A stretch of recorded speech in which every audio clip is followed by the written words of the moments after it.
Baik, aku di sini. Assalamualaikum warahmatullahi wabarakatuh. Alhamdulillah hari ini saya ingin ada tulisan-tulisan selain slide. Pertanyaan saya adalah gak usah di videoin, nanti kalau memorinya penuh muka saya hilang. Dan gak usah foto-foto, yang paling penting ilmunya, oke? Pertanyaan saya, manusia susah ingat, gampang lupa. Ada akan mesti menulis, ada nulisnya di mana? Kalau di video itu artinya males tulis, jadi gampangnya di video. Jadi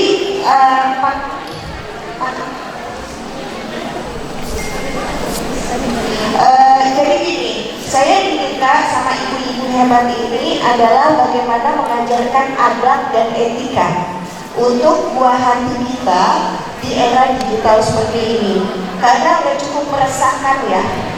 Betul apa enggak? Saya tuh melihatnya adalah begini.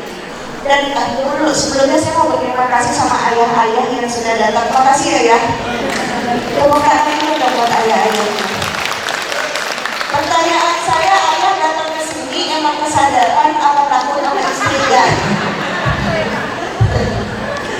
Sih tidak ingat gitu ya. Karena ternyata untuk hal pengasuhan ini memang mesti kerjasama suami istri, gak bisa ibu doang. Setuju apa enggak? Iya, karena ada banyak hal yang mesti ayahnya yang ngomong, yang turun tangan. Gak bisa ibunya doang, begitu. Nah, kemudian saya juga tadi ngobrol di tempat ruangan ibu, saya bilang gini, iya ya, zaman saya akhirnya tahun 72, jadi tahun ini 53 umur saya. Terus saya bilang begini, iya ya, zaman saya dulu sampai SMA kenakalan saya tuh adalah kata-katain nama bapak, terus kemudian nangis gitu ya. Kalau sekarang udah gak masuk akal, kenakalannya tuh udah irasional, bahkan jatuhnya udah kriminal. Yang kita gak nyangka, kok anak istri bisa ngelakuin ini ya, lihatnya gimana nih, gitu kan? Nah, sekarang udah mulai dicatat, gak usah di video, nakal saking malesnya nulis ya, saking malesnya nulis. Jadi ada angka, ini yang mesti ditulis. Angkanya 2190266. 21 teman-teman kamera kesini ya, soalnya kekecilan, kasihan, terus videonya tipis pula. 2190266. Ulang apa? 2190266. Kan intinya kita ingin memberikan kebiasaan baik buat anak-anak kan? Iya enggak? Ini adalah tentang gelombang otak manusia. Tapi sebelumnya saya mau nanya dulu nih kepada keluarga baru. Ini kan ada keluarga baru saya ya. Jadi ketika saya menyampaikan sesuatu jangan ngambek ya. Kan keluarga, sesama keluarga nggak boleh ngambek. Marahnya nggak boleh ngambek, oke? Aku ya. Kalau anaknya bermasalah, yang dibetulin pertama kali siapa? Anaknya apa ibu bapaknya? Bapaknya. Bapaknya. Bapaknya dulu baru saya. Gitu ya. Oke. Ibu. Jadi untuk mengubah kebiasaan baik dibutuhkan waktu 21 hari. Gak kelihatan ya kameranya ya? Apa nih ya? Ali apa nih? Kelihatan ya? 21 hari. 21 hari berapa minggu sayang? 3 minggu, 3 weeks. Nanti aku jelasin contohnya.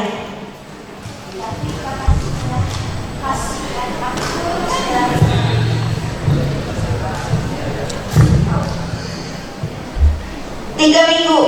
Jadi otak manusia, dengar ya baik-baik, otak manusia baru paham pola mengerjakan sesuatu ketika dia dilatih repetitif atau berulang kali tidak berhenti selama 3 minggu. Jadi sayang-sayangku, kalau mau marah sama anaknya, lihat kalender dulu. Udah 3 minggu apa belum? Kalau belum 3 minggu jangan marah. Kan kecepatan otak manusia beda-beda. Setuju apa enggak? Ada yang cepat nangkep, cepat paham, ada yang butuh waktu. Maka rata-rata untuk dia nampol di kepala dibutuhkan waktu berapa? 21 hari. Habis itu jangan di stop. Ini ngomongin etika kan? Ngomongin kebiasaan baik yang mau kita bentukkan. Jadi sebelum aku masukin bahan-bahan dasarnya, kita tahu dulu cara masaknya gimana, supaya ngerti dulu. Kalau nggak ngerti percuma, oke? Nah, kemudian ditambahin nih, sesudah 3 minggu ditambahin 90 hari. 90 itu adalah berapa bulan? 3 bulan, 3 months, oke? 3 months. Kalau dijumlahin berapa hari? Nah, matematikanya udah mulai mencot ya. Berapa sayang? 111 hari. Jadi kalau kita mau membentuk anak kita beretika dan beradab, latihannya dibutuhkan waktu 111 hari. Oke? Jadi kalau misalnya nih contohnya, tadi kita udah sepakat dulu nggak? Bahwa kalau anak kita bermasalah yang mesti dilihat, dikoreksi siapa dulu? Orang tuanya apa anaknya? Orang tuanya. Karena tulis ya, tulis. Jangan di videoin Natal. Jangan nulis itu penting, tahu nggak? Jangan malas nulis itu penting. Jadi ada istilahnya children see, children do. Apa ulang? Apa yang dilihat sama anak itu yang dicontek sama dia. Anak bisa jadi dia gagal paham dengan nasihat-nasihat kita. Coba deh lihat, anak kita dinasehatin 10 masalah, dikerjain 1 aja kita udah syukur alhamdulillah sama Allah, betul nggak? Tapi anak tidak pernah gagal nyontek kelakuan ibu bapaknya. Jadi kalau mau ngomong soal adab, kita yang ngasih contoh dulu. Contohnya seperti ini. Kalau di meja makan gak usah bawa handphone dong, supaya bisa ngobrol kan. Karena anak-anak digital ini beraninya cuma di sosial media.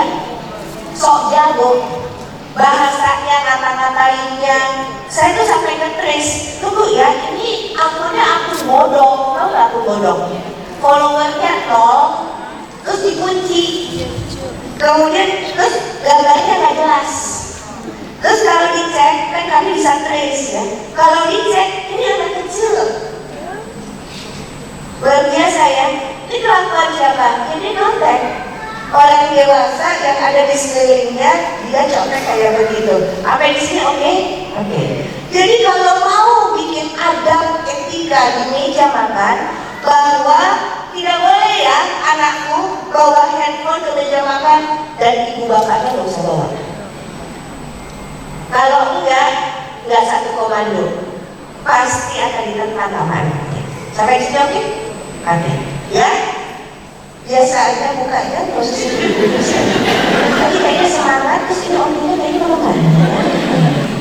Nah, ini 111 hari.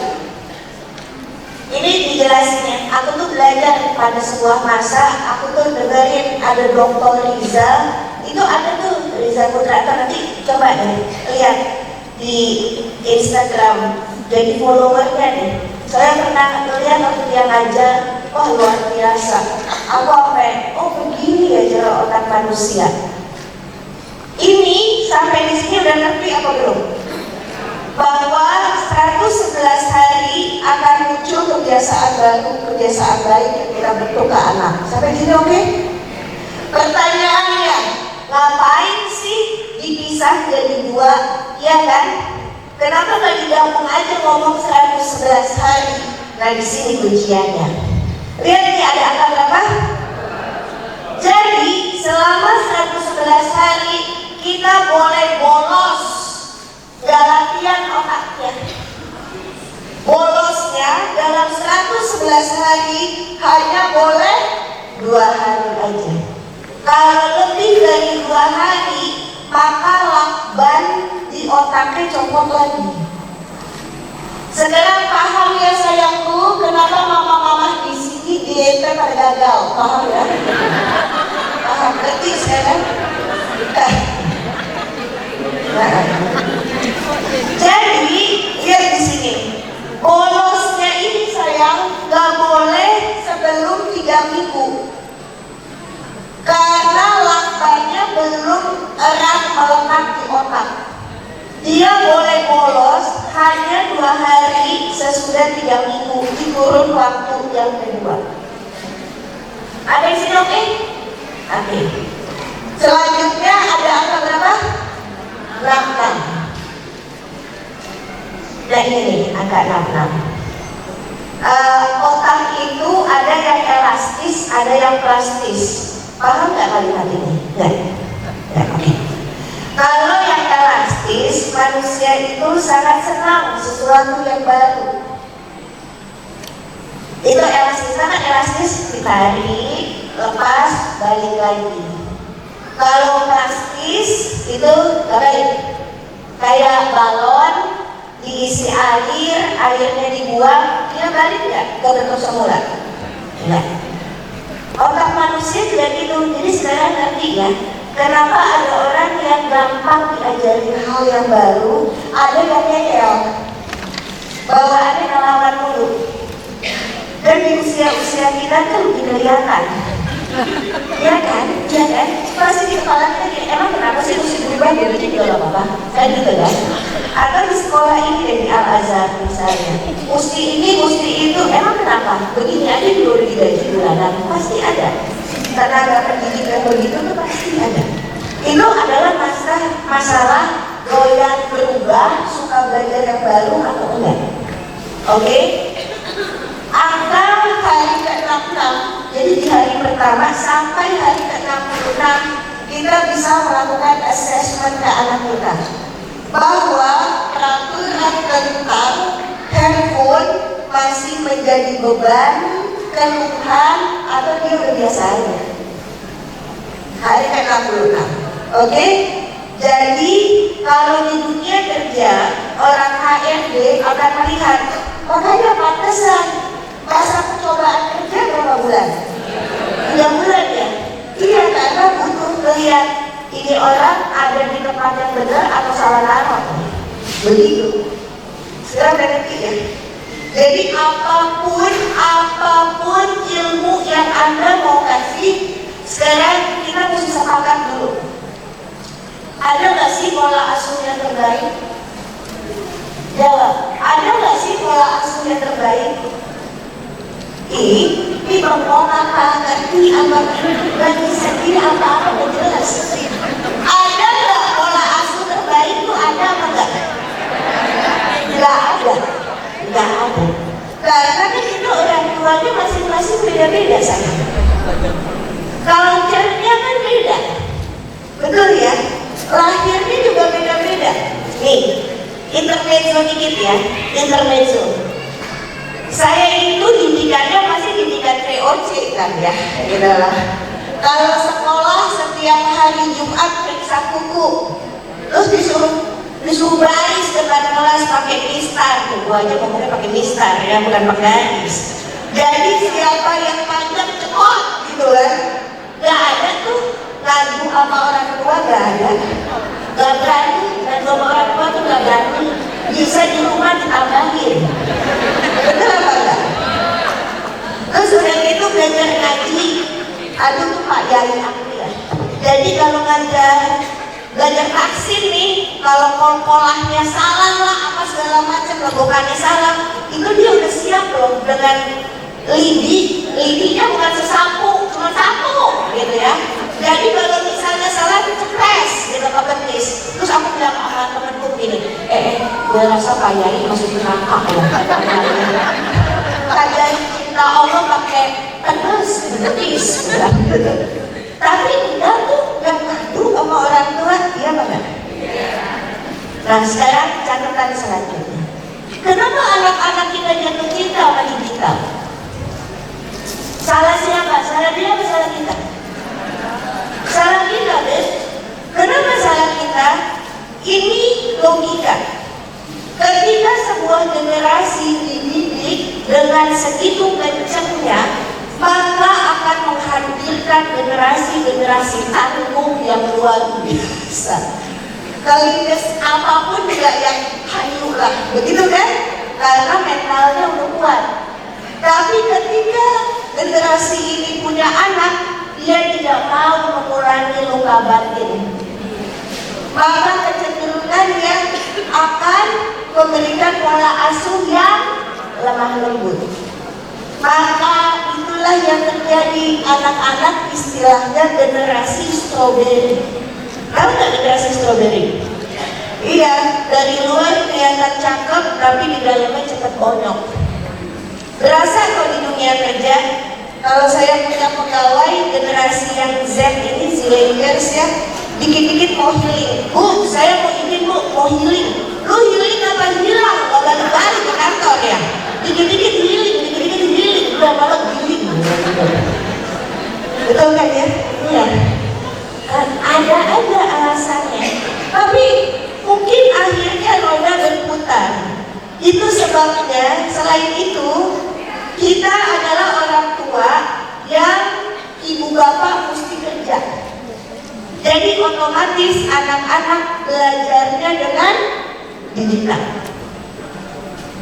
Gak punya teman ngobrol yang enak kayak ibu bapak kita dulu. Aku masih ngerasain didongengin sebelum tidur. Anda ngelakuin itu enggak? Aku iya. Kan akhirnya gak ada bonding di situ. Jadi otomatis lihat aja. Manusia lebih percaya sama influencer daripada sama dokter. Ngeliatnya di digital. Padahal sekolah kedokterannya tuh enggak. Pak Ustadz, assalamualaikum.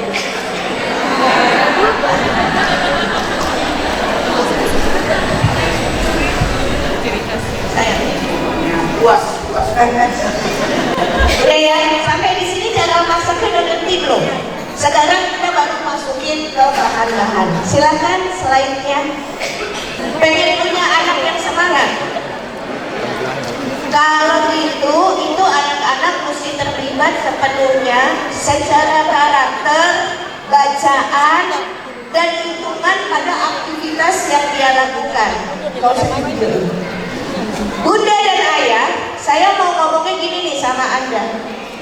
Dia kalau memilih, dia yang memilih atau Anda yang memilihkan untuk mereka? Jangan bohong. Karena kebanyakan pasti kalau pilihannya berbeda dengan kita, kecenderungannya kita nggak usah deh, yang ini aja. Itulah Bapak. Jangan yang ini aja. Maka dia nggak merasa dia dihargai. Pola asuh itu nggak ada yang ideal. Saya dengerin, pola asuh itu nggak ada yang ideal. Bukan didikan VOC dulu, bukan yang sekarang, atau bukan yang masa depan. Yang ideal adalah yang disesuaikan dengan kebutuhan anak-anak. Bahkan kakak, adik, bontot, buntut aja kita ngedidiknya beda. Betul apa enggak? Sekarang siapa yang punya anak lebih dari satu? Tunjuk tangan. Udah turun lagi, kebanyakan. Pasangannya sama atau beda? Sama. Bayangin ya, dengan pasangan yang sama, bukan kitab sucinya sama, durasi pembuatannya kurang lebih sama juga lah ya gitu. Tapi keluarnya beda-beda, si kakak, adik, bontot, dan buntut. Betul apa enggak? Betul. Padahal dari atap yang sama. Karena itu adalah DNA. Tunggu, Bapak Ibu tahu nggak DNA artinya apa? Bukan singkatannya, pemahamannya. Tahu nggak DNA itu apa? Yuhu, tahu nggak DNA itu apa? Oke. Nih ya, yang gampang ini ya. DNA itu sedikit kebaikan ibu, ditambah sedikit kebaikan bapak, ditambah sedikit kejelekan ibu, ditambah sedikit kejelekan bapak, kemudian diayak-ayak-ayak, porsinya beda-beda, kakak, adik, bontot, butut, ngerti nggak? Jadi kita nggak tahu yang nomor satu keluar baik yang mana, jelek yang mana tuh kita nggak tahu. Makanya itulah DNA. Jadi misalnya contohnya, anak nomor satu kita sikat dia nurut, diem dia. Anak nomor dua kita sikat kabur, kok kabur? Kok kabur? Kok bisa seperti itu? Jadi nggak ada pola asuh yang ideal. Yang ada adalah disesuaikan di setiap kebutuhan anak. Ulang apa? Tanya dia, jadi tanya, divalidasi perasaannya. Contoh validasi gini, Dil, sayang cantik Dil. Supaya gampang nih. Ya, kenapa jadi jalan kayak boneka? Kalau ngomong sama, kelihatan kan dari situ ya. Kalau ngomong sama anak posisinya ibu putar ya. Kalau ngomong sama anak begini apa begini ya? Berhadapan. Jangan ya ganti. Kalau berhadapan itu kayak polisi sama penjahat. Iya. Sekarang kita aja kita. Bapak Ibu lebih enak ngobrol di rumah apa di mobil atau di motor sama pasangan? Di mobil ya? Di motor ya? Tahu nggak kenapa? Karena kita nggak lihat-lihatan mata gini. Coba kalau di rumah baru 5 menit, oh berantem nih pasti. Karena kan ini mancing, ini tuh mancing. Kenapa begitu? Kenapa ngeliatin mama gitu? Biasa aja kayak begitu. Ini mama ngomongnya tuh baik-baik loh kata aku ya. Ini baik-baik banget. Nunduk nggak? Gitu. Mama tuh nggak pernah begitu sama Ella. Itu deh dia. Nanti dia udah nunduk begini. Apa? Jadi sekarang aku ajarin ya, supaya anaknya deket nih ya dari kita sama bapaknya, oke? Kalau ngomong sebelah-sebelahan, udah? Terus jangan banyak ngomong. Bukan berarti lebih tua, jadi ngerasa lebih tahu segala. Walaupun kita lebih tahu segala, udah belaga bego aja. Oh ya? Padahal dalam hati gini. Tapi divalidasi perasaannya supaya dia merasa dihargai. Kalau ini kabur lagi ke sosial media dari teman, dia mesti berteman sama mama bapaknya. Jadi biarin dia ngomong banyak, ngomong aja terus itu kayak wow, oh, udah segitu aja, ini ya, segitu aja. Coba 111 hari kayak begitu, percaya, tempel tuh anak-anak kita. Kata siapa? Kata aku. Kata gitu. Nanti aku jelasin cerita ini supaya tahu gitu. Saya paham ya. Terus udah gitu balik belakang. Pak, numpang. Ini isinya susunan syaraf. Makanya suka diserang ke depit ya. Ya kan? Itu di sini nih. Maka yang paling enak tuh kalau dia lagi ngomong, udah langsung jawab. Gini aja. Ini namanya the power of touch. Jadi kenapa anak kita ngomong kencang? Kayaknya balik. Anak kita itu kalau sama temen kenapa lebih santun ya sama orang tua? Iya enggak? Padahal kata-kata yang kita omongin sama loh sama temennya.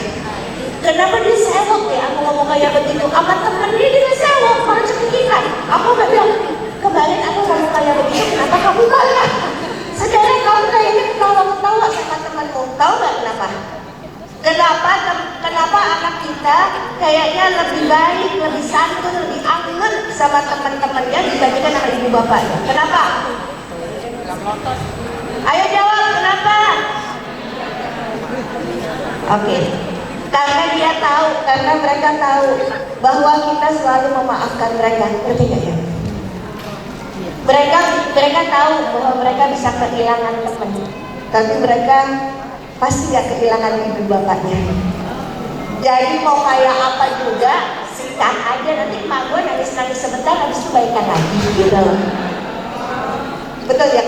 Iya, coba kayak begitu. Jadi mulai sekarang coba kita bertingkah laku kayak temennya. Kan temennya begitu, oh ya, oh, gitu. Nah udah kita mulai kayak gitu. Ya. Oke. Ya, tepuk tangan buat ibu siapa ini? Bu Yuli, makasih Bu Yuli. Sampai di sini oke? Oke. Selanjutnya. Ini sekolah keren banget loh, karena yang pertama tadi kan ibu juga udah mengatakan semuanya tuh adab itu lebih penting dari ilmu. Iyalah, setuju apa enggak? Setuju. Kita tuh nyekolahin anak buat apa? Buat pintar, nggak ada buat adab tuh nggak ada. Kita nyekolahin anak buat pintar, supaya nanti kalau udah lulus dari sini, lulus kuliah, ada kerjaan di tempat di dunia nyata. Tetapi benar sih, ilmu di otak itu untuk membuka pintu kerjaan. Tapi yang membuat pintu itu tetap terbuka adalah bukan ilmu di otak lagi, akan tetapi adab dan perilaku. Dan akhirnya pintu-pintu yang lain bisa kebuka ketika pintu yang sebelumnya tertutup kalau adabnya benar, iya enggak? Jadi penting sekali. Sekarang HRD itu di kantor itu tuh ngeceknya tuh bukan lulusan mana dengan IPK berapa. Tahu nggak yang dicek apa? Sosial media. Jadi aku selalu bilang sama anak-anak, hati-hati ya, gitu. Jangan ada kata-kata, foto-foto aneh atau apa, karena sama HRD itu pasti disingkirkan kalau ada yang aneh-aneh. Jadi dimanapun adab itu menjadi penting. Selanjutnya. Jadi bunda dan ayah mesti semangat untuk membuat anaknya semangat, karena itu adalah bentuk dukungan kita. Ingat ya sekali lagi, jadi gak usah bawa handphone ke meja makan, apaan sih? Oke? Kalau anaknya ngobrol, taruh tuh handphone, jangan di samping, gak usah pakai alasan. Bunda itu bisa multitasking loh. Kupingnya bisa denger. Kamu cerita aja, tapi mata kita gak lepas dari shopping. Oh, masih kurang gitu kan. Jadi jangan anak nanti gak merasa dihargai. Pada saat dia ngomong, tengok ada apa nak? Wow, luar biasa. Kamu bisa kayak gitu? Validasi. Hebat ya, hebat, kamu hebat. Ibu seumur kamu, ibu gak bisa kayak kamu. Walaupun dalam hati dia gampang. Tapi gak usah dibanding-bandingin. Karena kita kecenderungannya suka banding-bandingin, kan? Dulu ibu tuh, bapak tuh, kalau kamu sekarang, gitu. Udahlah gak usah dibanding, anak ganteng, karena anak bilangnya, ya itu kan deritanya bapak, deritanya ibu, derita aku, nanti bondingnya hilang lagi. Oke? Kembali lagi ke angka ini. Ini contoh ya, supaya otomatis anak itu punya adab. Karena umur saya 53, maka sholatnya mesti ditambah nih.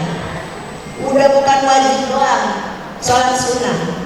Sholat sunnah yang keren kan tahajud ya. Kayaknya asik nih. Latihannya.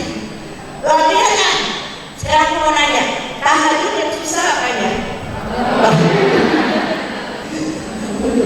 Maka selama 21 hari, 3 minggu, aku latihan bangun. Latihan bangunnya pakai apa? Pakai wecker, alarm. Pokoknya latihan bangun aja dulu. Terus alarmnya yang banyak. Jangan yang di samping, iya. Kalau cuma di samping, gue mati tidur lagi, gitu kan. Yang ditunjuk kamar, ini mesti jalan. Terus bunyinya yang gak enak. Itu kan banget ya bunyinya tuh. Nah,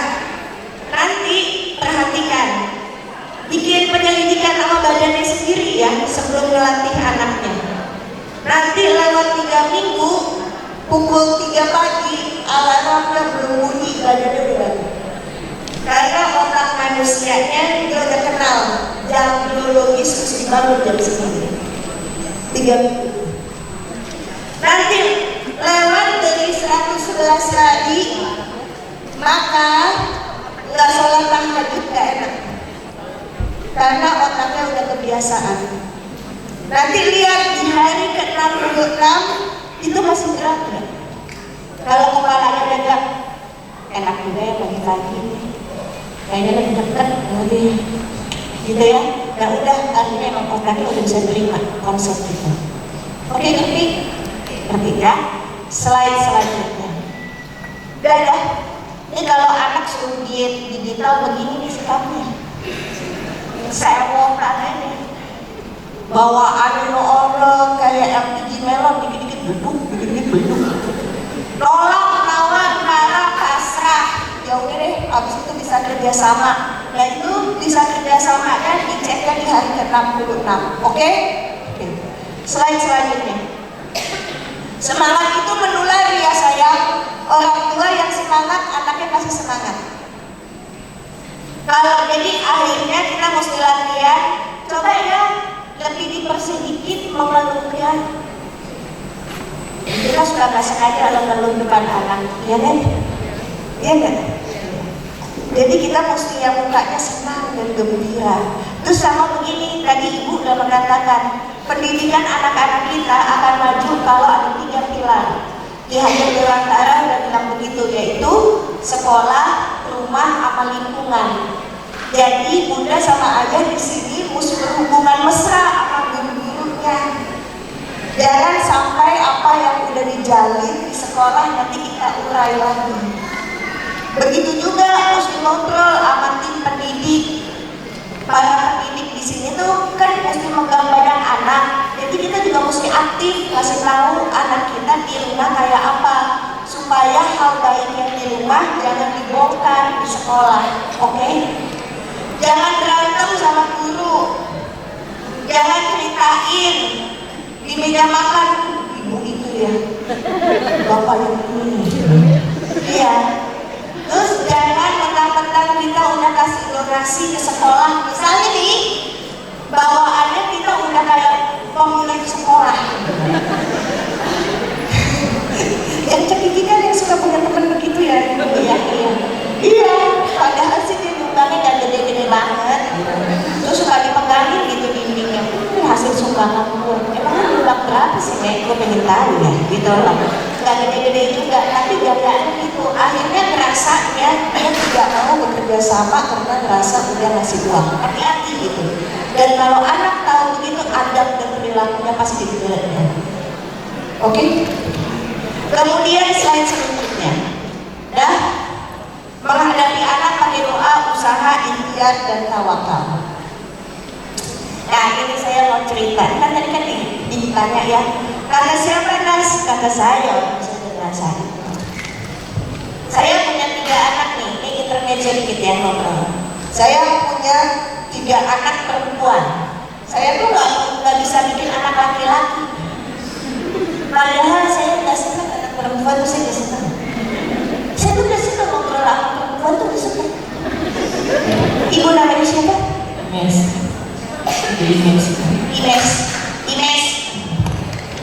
Mbak Ines marah nggak mau? Enggak. Nah, bapak-bapak mesti tahu ya, kalau perempuan bilang enggak itu artinya iya. Perempuan tuh mesti ditanya 3 kali supaya ngaku. Iya. Bapak namanya siapa? Fajar.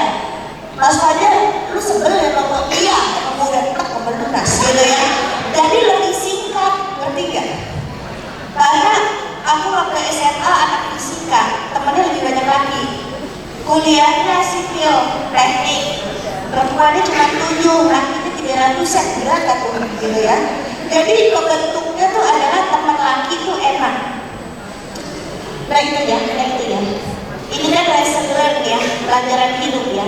Kita akan selalu dapat sesuatu yang kita gak suka, supaya kita belajar sesuatu. terus punya anak 3. Udahlah perempuan semua. Yang pertama aku pikir udahlah anak pertama kita terima aja lah ya gitu. Terus anak kedua aku coba, tahu kan asam basa sebelum dibuat, walaupun ada anak kecil mau ngomongnya pakai bahasa susah nih ya. Paham kan? Supaya asam basa, supaya yang ketarik XX apa XC, paham kan gitu ya. Tergantung perempuan lagi ya. Terus yang ketiga makan daging yang banyak biar anaknya laki. Lah kok makan daging sampai kelelengan. Tetap terpukul. Jadi artinya aku mesti belajar sesuatu ya. 3 anak perempuan kami, nomor 1 sama nomor 3 doyan sekolah sama. Jadi artinya saya nggak punya effort yang besar. Anak nomor nggak tahu kenapa ya, betul ya sayang ya, anak kejepit itu selalu gitu, betul ya sayang. Siapa yang senasib tunjuk tangan ya, terima kasih ya. Anak kejepit itu mah kalau nggak baik banget begitu deh ya. Aku tuh dapat anak yang begitu deh banget ya. Bayangin TK aja di DO. Aku bilang di TK di DO. Berantem sama temen. Ini kan sekolahnya sekolah Australia ya. Jadi dipanggil lah. Jadi sahabatnya dia dibully. Terus pelaku bullying ini belajar berenang, belum pakai pelampung. Terus anakku begini, aha. Ya gitu, iya. Jujurnya ceritanya begitu, iya. Jadi dipanggil lah gua sama si kepala sekolah bule itu ya. Bu Ramadan, aku mah paling benci ya dipanggil Bu Ramadan. Kalau disingkat jadi Buram. Kalau Budilang jadi Budil. Kenapa ya orang sekolah tuh nggak pernah manggil nama doang? Kan ini ada namanya ya. Jadi Bu Ramadan, pokoknya long story short, panjang jadi pendek dibilangin anak gue gitu ya. Jadi dalam kehidupannya dia tuh dia udah berkali-kali dikeluarin dari sekolah, tahu? Berantem sama guru, sama kepala sekolah, sama pemilik yayasan. Jadi musuhnya eskalasi. Belum ada di waktu itu aku masukin ke Al-Azhar ya. Gue rasa itu udah pada semuanya berpuyeng gitu ya. Padahal di pendek ceritanya apa yang terjadi, aku begini, tunggu, ini anak aku mencintai dia, aku mesti ridho, ikhlas apapun yang Allah kasih. Walaupun dalam hati mah malu banget gue ya, dipanggil dulu kan sama guru-guru, sama BP, sama kepala sekolah, sampai ya sekolahnya tuh bukan di Jakarta, di Banten ya. Karena sekolah di Jakarta gak ada yang mau terima anaknya siapa sama Gilang. Terus supaya apa sih aku dikasih anak kayak gini? Supaya nggak jalan di awan akunya. Nangkep nggak? Kalau semuanya beres, berprestasi, lalala, jalannya kok hidungnya naik tangga kali. Wah, gitu kan? Nah dikasih anak yang begini, lalu nampak ke bumi, nampak, gitu kan? Di situ aku tahu, wah, kita ini kan semuanya siap kawin ya. Karena takut dibilang perawan tua atau bujang laku. Tapi gak semuanya siap untuk punya anak, setuju atau enggak? Kalau anaknya baik mah, budak ayu, ya anak buah. Tapi kalau misalnya coba anaknya bermasalah, pasti berantem pasangan. Jadi untuk itu aku merasa memang kita dikasih nih masalah demi masalah. Supaya apa? Supaya jalan di bumi. Padahal ini pendek ceritanya, itu anak ketemu sama sesuatu yang dia senang. Sesudah doa dia doa. Allah angkat derajat anak-anak saya dan keturunan. ya Allah, dekat sama agama, kasih jodoh yang benar, teman-teman yang benar, gitu ya. Dari nangis sampai hafalan gitu. Sampai ya sudah lah, sampai aku di titik begini. Nggak usah pakai ngomong, udah ngerti ya. Betul, aku nggak bohong ya. Soalnya kualitas sholat gue kan gini deh, Allah Akbar. Aku udah penuh nih ya, otaknya udah penuh sama kerjaan. Allah Akbar. Ini rakaat berapa ya? Ya kan ya, bisa lagi 4 rakaat. Jadi udahlah, Allah itu baik banget, baik banget. Sampai akhirnya anakku yang nomor 2 ketemu sesuatu yang dia suka dan semangat. Anakku itu pemegang kuda. Dia menemukan passionnya di kuda. Tahu kenapa? Tentang dia bilang begini, karena aku gak bisa ngomong sama manusia, khususnya bubu. Jadi itu suka begini, biasa, jangan kepancing. Iya, dia kalau jadi anaknya bapak gua udah dibubetin kali ya ke tanah pasti. Jadi aku yang, oh kuda itu bisa ngobrol sama adik dengan baik. Iya, tapi emang bener, tahu kuda kan? Kuda akhir tahu kan? Bukan kuda andong, kuda akhir. Tinggi besar kan? Itu dengan otot-ototnya, itu nggak usah pakai tali pak. Terus namanya si Liano, kudanya dia botan ini. Karena bapaknya orang Cianjur, panggil Ano. Ano, kali. Dan kuda bisa jalan kayak anjing. Terus aku bilang, terus kalau dia tanding itu bisa bisikin gitu terus kan. Lalu kan kamu pakai bahasa Indonesia. Terus aku bilang gini, si Ano belajar bahasa Inggris di mana dia? Terus aku ngomong sama Gilang, terus bisa dia ngobrol sama binatang sedemikiannya. Aku apa ngomong sama suami gue namanya masih Gilang yang belum ganti. Yang bermasalah itu bukan Syahkas yang ini, tahu kan? Ya. Nah kemudian aku bilang sama Gilang gini, Pak, ini anak itu apa anaknya Nabi Sulaiman ya? Benar gitu. Kenapa dia ngerti bahasa hewan? Jadi dia bisa ngerti semua perasaan hewan. Terus sampai akhirnya dia ketemu passionnya, dan dia baru kemarin wisuda. Iya, sarjana kedokteran hewan dan biomedis. Terus aku nangis, ini kan anak madesu ya. Jadi terus masa depan surat deh ya. Orang berantem mulu dikeluarin dari sekolah, ya Allah gitu. Terus aku apa sujud syukurnya dia yang itu paling lama, tau gak? Terus udah gitu tukang pacaran pula. Di Al-Azhar gak boleh kan? Iya. Gak boleh keterangan.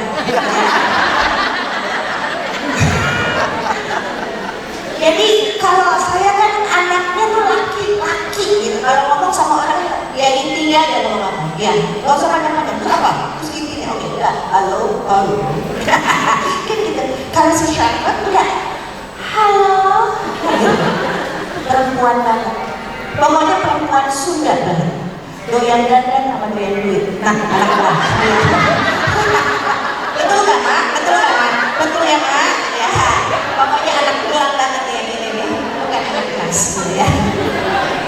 Tapi apapun bentuknya, ketika anak-anak dicintai, ketika dia salah jalan, balik. 111 hari itu. Kata siapa? Aku di umrah. Alhamdulillah selamat. Itu yang kabur-kaburan kakaknya aku sikat ke kami. Dan aku gak ada yang aneh kok, gitu kan? Gak ada dulu ya. Maksudnya kalau ngomong pedes aja. Intinya aja Pak, ngomong apa intinya? Kalau ngomong disiapkan dulu kalau ngomong. Terus dia bilang, waktu kecil anak-anak, Bu, aku boleh nggak diadopsi sama mama ayah sama dia nggak mau jadi anak buah ya. Kira-kira mulai sisa bilang penting anak buah aku itu udah diadopsi tau kan? Putus asa ya. Oh iya, sama anak begitu ya. Dan pada ibunya yang sama itu adalah cinta, betul nggak? Pola asuh boleh berbeda, yang sama adalah cinta seorang ibu dan anak yang nggak bisa diubah. Maaf ya ayah-ayah, ini mesti diakuin. Satu-satunya manusia yang nggak bisa dibohongin di dunia adalah ibu. Anda tuh gampang banget dibohongin sama anak, percaya bahwa betul nggak sih? Jadi yang paling susah dibohongin sama anaknya siapa? Ibu. Jadi kalau ibunya diam belum tentu itu artinya ibunya bisa dibohongin. Soalnya pernah satu badan, jadi tahu sebelum dia ngomong aja udah berasa kan, gitulah. Oke? Slide selanjutnya. Udah ya, aku kasih tips ya. 111 hari ini bahannya ya sayang ya, aku udah kasih contekan. Gak usah difoto, Beb, kita Anda. Tunggu, Bapak, nanti ibu-ibu di sini kasih nomor WA, ini Bapak kirim ini ya ke WA. Mbak Feti, Bunda Feti ada di mana? Iya.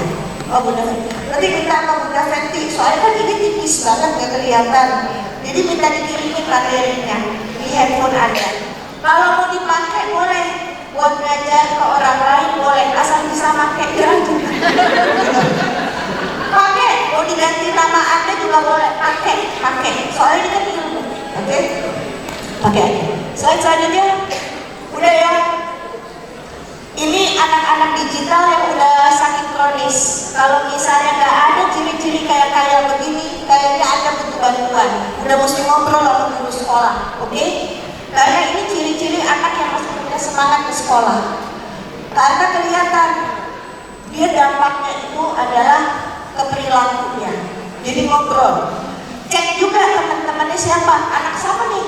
Temannya dia anaknya siapa nih? Ngobrol juga sama orang tua. Slide selanjutnya, dikit lagi habis. Yang bisa dilakukan adalah anak-anak boleh milih selalu belajar sambil main dan merayakan setiap keberhasilan. Slide selanjutnya, udah ya aku urai satu persatu ini. Ya, milih anak-anak milih tuh jadi paksa nih. Ada yang mau makan di mana?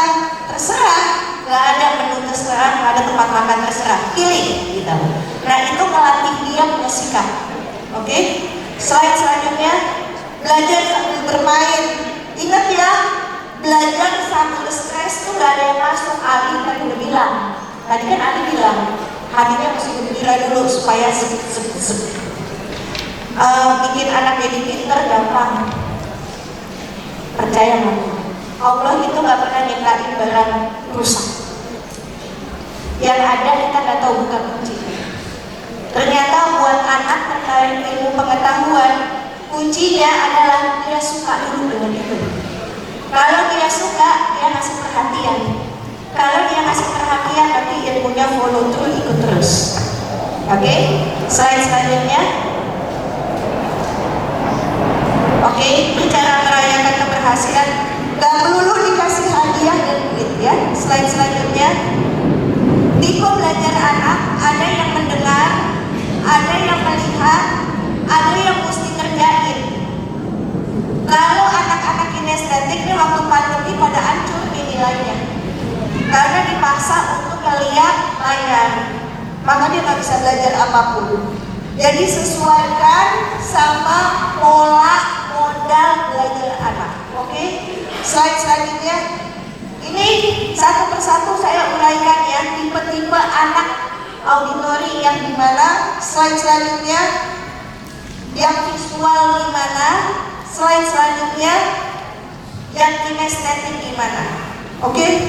Jadi sekali lagi, gak ada anak bodoh. Yang ada dia gak tertarik. Gak ada anak yang gak suka sama pelajaran eksakta, tapi gurunya gak bisa ngajar asik gitu. Betul kan? Iya. Itu susah banget nih ilmu. Balik, langsung gitu anak-anak.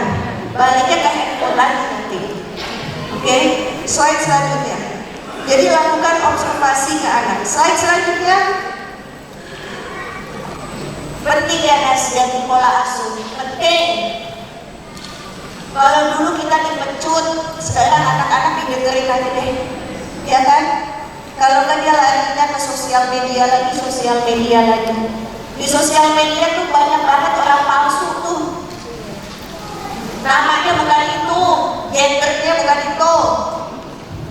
Nah, anak-anak yang gak merasa dekat sama orang tua, dia curhatnya nanti ketangkep sama yang orang-orang, paham kan kalimat ini? Udah, nggak usah diterusin, ada anak kecilan soalnya. Iya. Jadi lindungi anak-anak kita jangan sampai kepantau atau predator, karena itu yang terjadi. Slide selanjutnya. Cyberbullying itu diancam melalui email dan inbox, mengunggah foto untuk mempermalukan, kemudian mengolok, dan usianya belum cukup buat bermain media sosial dulu. Jadi hati-hati, cek usianya anak kita. Slide selanjutnya. Ini adalah etika 111 hari latih ini, maka otomatis adabnya dia pasti akan berubah. Tapi ingat ya, 111 hari, jangan lepas ya. 111 hari, 3 bulan lebih kan, 4 bulan. Slide selanjutnya.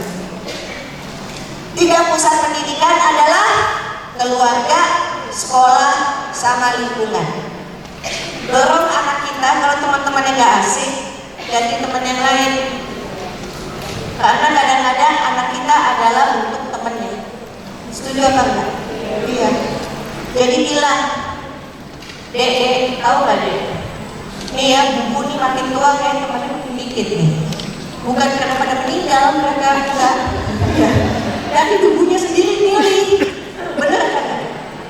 Yang ini hanya cukup disapa, yang ini bisa diajak ngobrol, yang ini gak usah sering-sering ketemu, bikin panas gitu ya. Iya, kita makin sedikit temennya. Jadi kayaknya kamu bisa menyeleksi mana yang cocok dengan hatimu dan beretika, dan mana yang enggak. Oke? Slide selanjutnya. Literasi adalah kemampuan untuk memaknai informasi secara kritis. Jadi anak-anak dapat mengakses ilmu pengetahuan digital itu, jangan dimusuhin ya. Itu buat bantu nambah ilmu pengetahuan untuk meningkatkan kualitas hidupnya, bukan menggantikan kita mengasuh anak-anak. Terima kasih banyak. Thank you.